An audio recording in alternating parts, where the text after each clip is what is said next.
Sabi ko na nga ba nandito ka? Sir, please, huwag muna akong lapitan.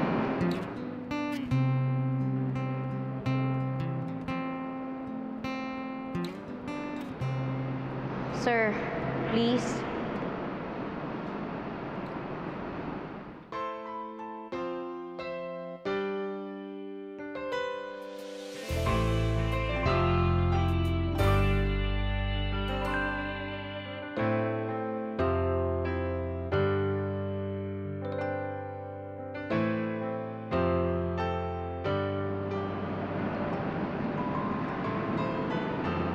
Nandito na ako. Sir, favor. Pwede ba linawin mo sa akin? Hindi naman totoo yung sinabi ni Sir Jai na may gusto ka sa akin. Ginugutan niya lang ako, di ba? Hindi mo naman ako gusto. Imposible yun. Bakit imposible? Dahil ako si Billy. Bansot, palasagot. Tsaka ayaw mo sa akin. Lagi mo kaya ako inaaway. Lagi ka naiinis sa akin. Lagi mo ako sinusungitan. Namimiss ko na nga sa'yo yun eh. Lagi mo akong china-Chinese. Si Wani.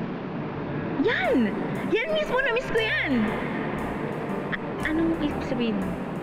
Burida ka. Kapampangan naman ngayon. In fairness, na-miss ko rin yan. Pero teka, ano ba yan sa Tagalog? Gusto kita.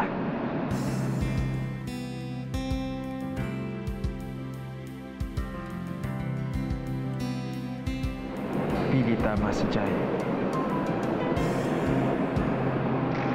Gusto kita. Sir naman eh. Naasar ka na naman eh. Hindi ako smooth talker tulad ni Jai. O malasan to tulad ni Andoy.